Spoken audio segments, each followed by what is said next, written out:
नमस्ते सबको और आपका स्वागत है। आज हम बात कर रहे हैं वेल्डिंग सेफ्टी की, खास तौर पर पूरे भारत के फैक्ट्रीज में।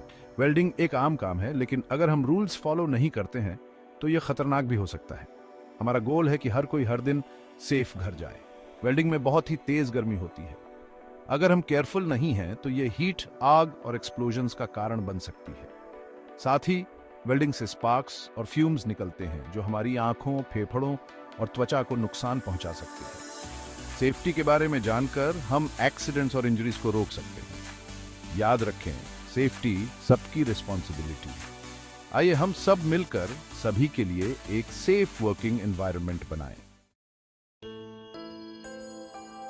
अलग अलग टाइप्स के वेल्डिंग में अलग अलग रिस्क्स होते हैं। हर मेथड के अपने हैजर्ड्स होते हैं जो प्रॉपरली मैनेज न करने पर सीरियस डेंजर्स पैदा कर सकते हैं। आइए कुछ कॉमन टाइप्स के वेल्डिंग और उनसे जुड़े स्पेसिफिक डेंजर्स पर नजर डालते हैं। आर्क वेल्डिंग, ये मेथड मेटल को पिघलाने के लिए इलेक्ट्रिसिटी का यूज करके एक आर्क क्रिएट करता है। यह वेल्डिंग के सबसे कॉमन टाइप्स में से एक है। हालांकि अगर इक्विपमेंट को प्रॉपरली हैंडल नहीं किया जाता है तो इससे सिवियर इलेक्ट्रिक शॉक्स लग सकते हैं। हाई टेम्परेचर्स की वजह से बर्न्स भी एक सिग्निफिकेंट रिस्क है। इसके अलावा पैदा होने वाली ब्राइट लाइट आंखों को नुकसान पहुंचा सकती है, जिससे प्रोटेक्टिव आईवेयर बहुत जरूरी हो जाता है। गैस वेल्डिंग, यह टेक्निक मेटल को पिघलाने के लिए गैस फ्लेम का यूज करती है। इसका यूज अक्सर उन टास्क्स के लिए किया जाता है जिनमें हाई डिग्री ऑफ प्रिसीजन की आवश्यकता होती है। फ्लेम बहुत ज्यादा हाई टेम्परेचर्स तक पहुंच जाती है। अगर इसे कंट्रोल नहीं किया गया तो यह आसानी से आग का कारण बन सकती है। गैस वेल्डिंग करते समय फायर सेफ्टी मेजर्स बहुत जरूरी है। गैस खुद भी हैजार्डस हो सकती है। लीक होने पर डेंजरस सिचुएशंस पैदा हो सकती है, जिनमें एक्सप्लोजन्स भी शामिल हैं। एक्सीडेंट्स को रोकने के लिए गैस सिलेंडर्स की प्रॉपर हैंडलिंग और स्टोरेज बहुत जरूरी है। टीआई वेल्डिंग, यह आर्क वेल्डिंग की तरह ही है, लेकिन इसमें टंगस्टन इलेक्ट्रोड का यूज होता है। यह हाई क्वालिटी वेल्ड्स के लिए जाना जाता है। आर्क वेल्डिंग की तरह टीआई वेल्डिंग से भी बहुत ब्राइट लाइट निकलती है जो आपकी आंखों को नुकसान पहुंचा सकती है। अपनी आंखों को सेफ गार्ड करने के लिए हमेशा एप्रोप्रिएट आई प्रोटेक्शन पहने। एमआई वेल्डिंग, यह मेथड भी इलेक्ट्रिसिटी का यूज करता है, लेकिन इसमें एक वायर होती है जो पिघलकर वेल्ड बनाती है। यह अपनी स्पीड और एफिशिएंसी के लिए पॉपुलर है। एमआई वेल्डिंग का एक मेन डेंजर है स्पैटर, जिसमें हॉट मेटल के छोटे छोटे टुकड़े होते हैं जो बर्न्स का कारण बन सकते हैं। आपकी त्वचा की प्रोटेक्ट करने के लिए बर्न रेजिस्टेंट क्लोथिंग पहनना एसेंशियल है। स्पॉट वेल्डिंग, यह टेक्निक इलेक्ट्रिसिटी का यूज करके स्पेसिफिक पॉइंट्स पर मेटल को जोड़ती है। यह आमतौर पर ऑटोमोटिव इंडस्ट्री में यूज होता है। इलेक्ट्रिक शॉक्स या बर्न से बचने के लिए मशीन का करेक्टली सेटअप करना बहुत जरूरी है। नियमित मेंटेनेंस और चेक से एक्सीडेंट्स को रोकने में मदद मिल सकती है। आप जिस भी टाइप की वेल्डिंग कर रहे हैं उसके लिए हमेशा राइट सेफ्टी गियर का यूज करें। इसमें ग्लव्स, हेलमेट्स और प्रोटेक्टिव क्लोथिंग शामिल है। वेल्डिंग से जुड़े रिस्क्स को कम करने के लिए सेफ्टी हमेशा आपकी टॉप प्रायोरिटी होनी चाहिए।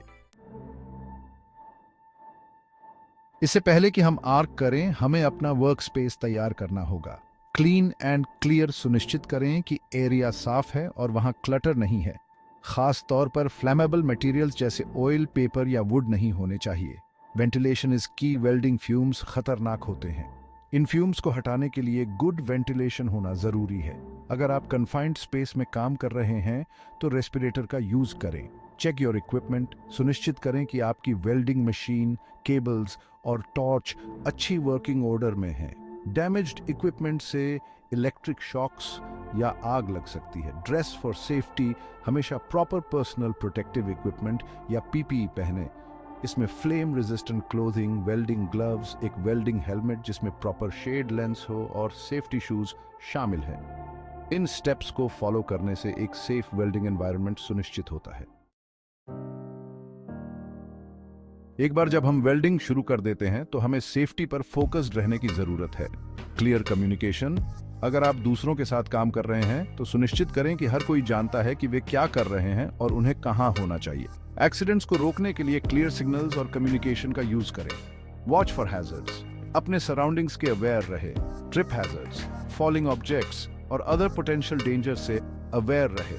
स्टे ड्राई, वाटर और इलेक्ट्रिसिटी का मेल नहीं होता। वेट या डैम्प कंडीशंस में वेल्डिंग करने से बचें। अगर आपको डैम्प एरिया में वेल्ड करना ही है तो एक्स्ट्रा कॉशन बरतें और अप्रोप्रिएट प्रोटेक्टिव गियर पहनें। Take breaks. वेल्डिंग थका देने वाला हो सकता है। अपनी आंखों को रेस्ट देने, वाटर पीने और फैटीग से बचने के लिए ब्रेक्स लें। इन सिंपल गाइडलाइंस को फॉलो करके हम वेल्डिंग के दौरान एक्सीडेंट्स के रिस्क को कम कर सकते हैं। आफ्टर वेल्डिंग फिनिशिंग सेफली, यह सेक्शन बहुत जरूरी है ताकि यह इंश्योर किया जा सके कि सभी वेल्डिंग टास्क्स बिना किसी लिंगरिंग हैजर्ड्स के पूरे हो गए हैं। वेल्डिंग खत्म करने के बाद भी कुछ सेफ्टी प्रोसीजर्स फॉलो करने होते हैं। ये स्टेप्स एक्सीडेंट्स को रोकने और सभी के लिए सेफ वर्किंग एनवायरनमेंट सुनिश्चित करने के लिए बहुत जरूरी है। याद रखें, वेल्डिंग के बाद मेटल लंबे समय तक हॉट रहता है। अगर प्रॉपर्ली हैंडल न किया जाए तो हीट से सीवियर बर्न्स हो सकते हैं। इसे बेयर हैंड से न छुएं। हमेशा कॉशियस रहें और उन मटेरियल्स के टेम्परेचर के अवेयर रहें जिनके साथ आप काम कर रहे हैं। हॉट मेटल को मूव करने के लिए प्लायर्स या टोंग्स का यूज करें। ये टूल्स हाई टेम्परेचर्स को हैंडल करने के लिए डिजाइंड हैं और आपको बर्न से सेफ रखेंगे। इसे डेजिग्नेटेड एरिया में ठंडा होने दें। इससे यह इंश्योर होता है कि हॉट मेटल रास्ते से हट जाता है और बिना किसी को नुकसान पहुंचाए सेफली ठंडा हो सकता है। जब आप काम खत्म कर लें तो वेल्डिंग मशीन को स्विच ऑफ कर दें और पावर सप्लाई को डिस्कनेक्ट कर दें। यह किसी भी एक्सीडेंटल स्टार्ट को रोकता है और यह इंश्योर करता है कि मशीन के आसपास रहना सेफ है। डैमेज से प्रिवेंट करने के लिए सभी इक्विपमेंट को प्रॉपर्ली स्टोर करें। प्रॉपर स्टोरेज से जरूरत पड़ने पर टूल्स को फाइंड करना भी आसान हो जाता है और वर्क एरिया ऑर्गेनाइज्ड रहता है। अगर आप गैस वेल्डिंग का यूज कर रहे हैं तो सुनिश्चित करें कि गैस सिलेंडर्स को बंद कर दिया गया है और अपराइट पोजीशन में सिक्योरली स्टोर किया गया है। यह लीक्स और पोटेंशियल हैजर्ड्स को रोकता है। वेल्डिंग के बाद हमेशा स्मोल्डरिंग एम्बर्स या आग की चेक करें, खास तौर पर हिडन एरियाज में। पोटेंशियल फायर हैजर्ड्स को रोकने के लिए यह स्टेप बहुत जरूरी है। एक फायर एक्सटिंग्विशर पास में रखें। इमरजेंसी की स्थिति में फायर एक्सटिंग्विशर का रीच में होना बहुत डिफरेंस ला सकता है। इन प्रिकॉशंस को फॉलो करके हम यह इंश्योर कर सकते हैं कि वेल्डिंग पूरा होने के बाद भी वर्क एरिया सेफ रहे। सेफ्टी एक कंटिन्यूअस प्रोसेस है और इन स्टेप्स को फॉलो करने से इन्वॉल्व्ड सभी लोगों के लिए सिक्योर एनवायरनमेंट बनाए रखने में मदद मिलती है। Welding safety equipment, your best friend. Welding hazards के खिलाफ हमारा सेफ्टी गियर ही हमारा बेस्ट डिफेंस है। वेल्डिंग हेलमेट, यह हमारी आंखों और चेहरे को इंटेंस लाइट, स्पार्क्स और हीट से प्रोटेक्ट करता है।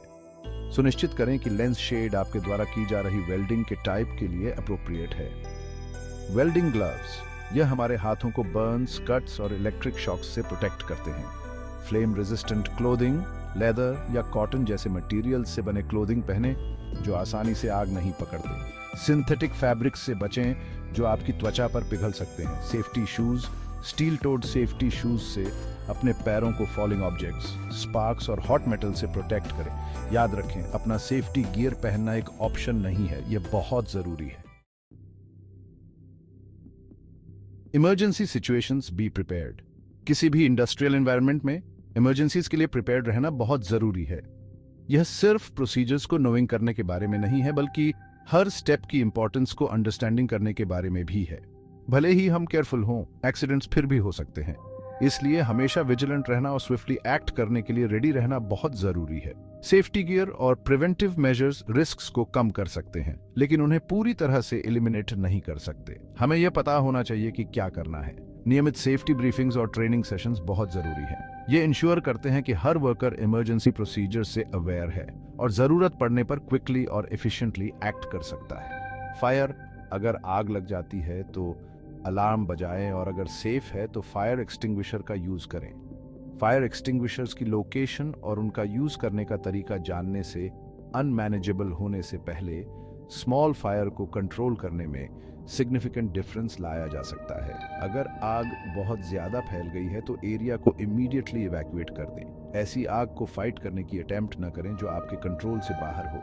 आपकी सेफ्टी और आपके कॉलीग्स की सेफ्टी ही टॉप प्रायोरिटी है। इलेक्ट्रिक शॉक, अगर कोई इलेक्ट्रिकल सोर्स के कांटेक्ट में है तो उसे टच न करें। बिजली बॉडी से ट्रैवल कर सकती है और सीवियर इंजरीज पहुंचा सकती है या डेथ का कारण भी बन सकती है। सोर्स पर पावर को शट ऑफ करें और फिर फर्स्ट एड प्रदान करें। क्विकली लेकिन सेफली एक्ट करना इंपॉर्टेंट है। घायल व्यक्ति के पास जाने से पहले यह इंश्योर कर लें कि पावर पूरी तरह से ऑफ है। बर्न्स, ठंडे पानी से बर्न को इमीडिएटली कूल करें और मेडिकल अटेंशन लें। बर्न से त्वचा और अंडरलाइंग टिश्यूज को सीवियर डैमेज हो सकता है, इसलिए प्रॉम्प्ट और प्रॉपर ट्रीटमेंट बहुत जरूरी है।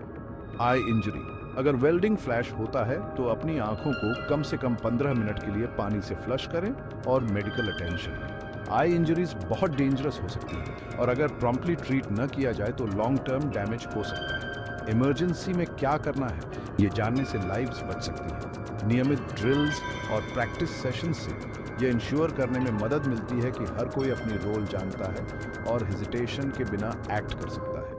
सुनिश्चित करें कि आप अपनी कंपनी के इमरजेंसी प्रोसीजर्स से फेमिलियर हैं। मैनुअल्स को पढ़ने, ट्रेनिंग सेशंस में अटेंड करने और अगर आपको इमरजेंसी प्रोटोकॉल्स के किसी भी एस्पेक्ट के बारे में अनश्योर हैं तो क्वेश्चंस पूछने के लिए समय निकालें। आपकी प्रिपेयर्डनेस से डिफरेंस लाया जा सकता है। Importance of training and certification. Safe welding के लिए प्रॉपर ट्रेनिंग बहुत जरूरी है। Learn the basics. वेल्डिंग में इन्वॉल्व्ड हर किसी को वेल्डिंग सेफ्टी की बेसिक्स, जिनमें इन्वॉल्व्ड हैजर्ड्स और उन्हें कंट्रोल करने के तरीके शामिल हैं, को अंडरस्टैंड करना चाहिए। Gate certified. बहुत सी वेल्डिंग जॉब्स के लिए आपको सर्टिफाइड होने की जरूरत होती है। यह दिखाता है कि आपके पास सेफली वेल्ड करने के लिए स्किल्स और नॉलेज हैं। रिफ्रेशर कोर्सेज, सेफ्टी ट्रेनिंग एक बार की थिंग नहीं होनी चाहिए। अपने नॉलेज को अप टू डेट रखने के लिए रिफ्रेशर कोर्सेज में अटेंड करें। याद रखें, ट्रेनिंग में थोड़ा सा इन्वेस्टमेंट एक्सीडेंट्स और इंजरीज को रोकने में बहुत हेल्पफुल हो सकता है। Role of management and supervisors. Workplace safety में मैनेजमेंट और सुपरवाइजर्स की वाइटल रोल होती है। Set the standard, clear safety policies और प्रोसीजर्स एस्टैब्लिश करके मैनेजमेंट को सेफ्टी का कल्चर बनाना जरूरी है। Provide resources. सेफली काम करने के लिए वर्कर्स को राइट टूल्स, इक्विपमेंट और ट्रेनिंग की जरूरत होती है। इन रिसोर्सेज को प्रोवाइड करना मैनेजमेंट की रिस्पॉन्सिबिलिटी है। Enforce the rules. सुपरवाइजर्स को कंसिस्टेंटली और फेयरली सेफ्टी रूल्स इन्फोर्स करने चाहिए। उन्हें किसी भी अनसेफ एक्ट्स या कंडीशंस को इमीडिएटली एड्रेस करना चाहिए। Lead by example. सुपरवाइजर्स को खुद सेफ वर्क प्रैक्टिसेस दिखानी चाहिए और दूसरों को भी ऐसा करने के लिए इंकरेज करना चाहिए। एक सेफ वर्क एनवायरनमेंट एक कोलैबोरेटिव एफर्ट होता है। Welding safety, a shared responsibility. Safety सबकी रिस्पॉन्सिबिलिटी है, वेल्डर से लेकर सुपरवाइजर तक। Speak up. अगर आपको कुछ अनसेफ दिखाई देता है तो कुछ बोलें। अपने सुपरवाइजर को किसी भी हैजर्ड्स या नियर मिसेस की रिपोर्ट करें। Follow procedures. Established safety procedures को हमेशा फॉलो करें, भले ही वे इनकन्वीनियंट लगें।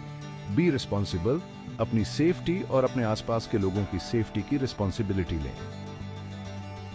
Work together. सेफ्टी एक टीम एफर्ट है। मिलकर काम करके हम सभी के लिए एक सेफ और प्रोडक्टिव वर्क एनवायरनमेंट बना सकते हैं। याद रखें, सेफ्टी सिर्फ रूल्स का सेट नहीं है, ये एक माइंडसेट है। आइए हम सब मिलकर सेफ्टी को अपने वर्क प्लेस में टॉप प्रायोरिटी बनाएं।